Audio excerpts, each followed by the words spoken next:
In the internet age, information is passed around faster than ever. Even with the answer to any question at our fingertips though, there are still some common and long-held beliefs about birds that are actually simply not true at all. In this video, I'm going to tell you 5 lies that you probably still believe about birds. Lie number 1. Birds migrate because it's cold. Everyone knows that during the fall, birds are on the move heading to warmer parts of the world. Then in spring, as the temperatures start to rise, they return. The correlation between the cold and the migration seems like it makes a lot of sense. But in reality, they aren't migrating because of the cold at all, but rather the availability of food. Many birds are insectivores, and during the coldest times of the year, insects aren't out or available for them to eat, so they essentially have to move in order to get food. For that reason, they move south where insects are more plentiful. As the insects come back out, the birds then spread back out north and take advantage of the extra resources for the breeding season. Other species like cormorants and waterfowl move south where the waters open, as opposed to the ice-covered waters of the north. In fact, these same birds will often stay in the northern parts of the United States, as long as they can find some consistently open water. 2 of the birds that people have traditionally thought of as migratory birds, Canada geese and American robins, don't actually even move anymore since they can find food in the north. Canada geese take advantage of open ponds because of aerators and things like that, whereas American robins take advantage of ornamental fruit trees, meaning that these birds can find food year-long, even in the ice and snow. It is worth noting though, that temperature changes may be used by birds as a signal to tell them it's time to skip town before things get too serious. But even so, the cold isn't the reason for them to have to leave. Lie number 2. Ben Franklin wanted the turkey to be the national bird of the United States of America. I remember as early as 1st grade being told about how Ben Franklin wanted the wild turkey to be the national bird of the USA. This is often used as a fun fact about turkeys, and also used as a mark in favor of the turkey as an important bird to the Americas during the creation of the country. Well, the turkey was in fact important, and is an incredible bird in its own right with an incredible story. Ben Franklin wasn't as fervent of a supporter as we've been led to believe. This entire story comes from a letter that Ben Franklin sent to his daughter in regards to the eagle depicted on the seal of the Cincinnati. Apparently, Ben wasn't very happy with how the eagle looked on the Great Seal, and likened it more to a turkey. In addition to that, he had some choice words about the bald eagle as the national bird. Here, I'll read it for you. Others object to the bald eagle, as looking too much like a dindon or turkey. For my own part, I wish the bald eagle had not been chosen as the representative of our country. He is a bird of bad moral character. He does not get his living honestly. You may have seen him perched on some dead tree, where too lazy to fish for himself, he watches the labor of the fishing hawk, which we should note is an osprey. And when the diligent bird has at length taken a fish, and it's bearing it to his nest for the support of his mate and young ones, the bald eagle pursues him and takes it from him. He goes on to say, "With all this injustice, he is never in good case, but like those among men who live by sharping and robbing, he is generally poor and often very lousy. Besides, he is a rank coward. The little kingbird not bigger than a sparrow attacks him boldly, and drives him out of the district. He is therefore by no means the proper emblem for the brave and honest Cincinnati of America, who have driven all the kingbirds from our country." Then about the turkey, he has this to say.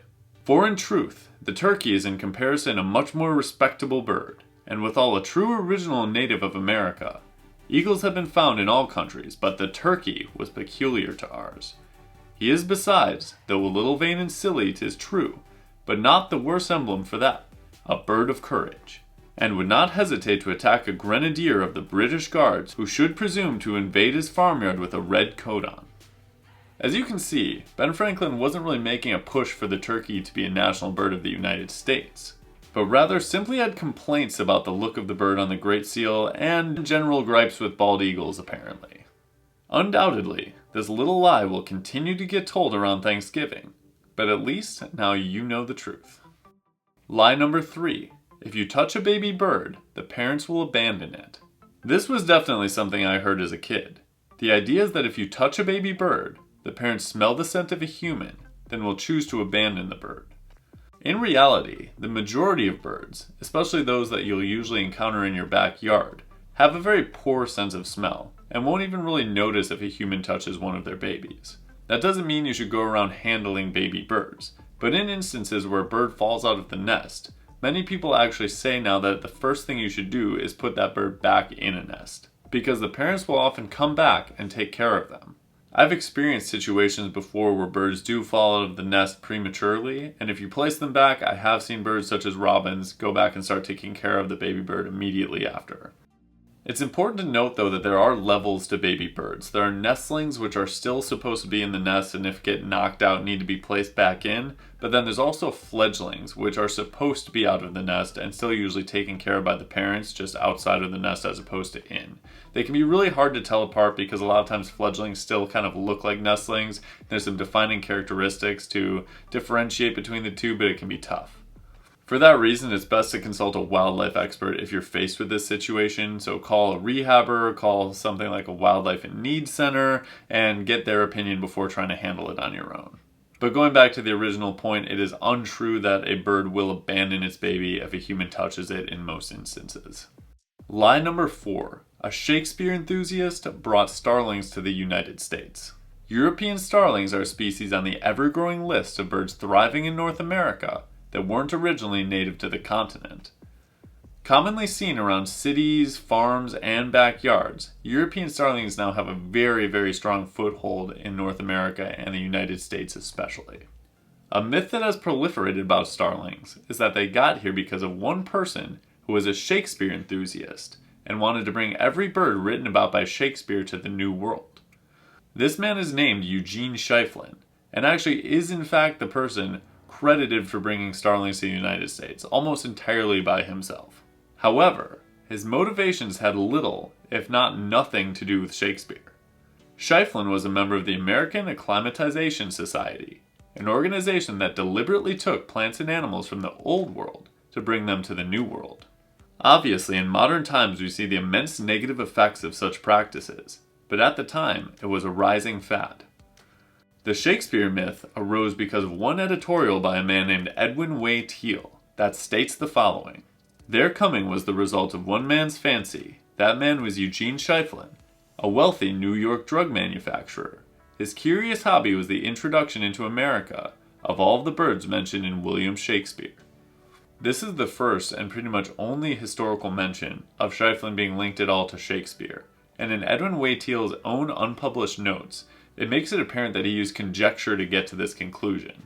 At the time, Shakespeare gardens were a popular thing. People were interested in Shakespeare, and he figured that the birds may have gotten there because of something to do with that, so he just guessed about it. Pundits and historians absolutely ran with this story, and now it's been proliferated around bird culture, and in some cases culture in general, to the point where people believe this as fact. In reality, there's no actual record of Schieffelin stating that his efforts to introduce European birds had anything to do with the famous poet, and were more so just made up in one editorial. Lie number 5. Rice makes birds' stomachs explode. For a long time, a tradition at weddings was to throw rice as a symbol of blessings upon the new couple.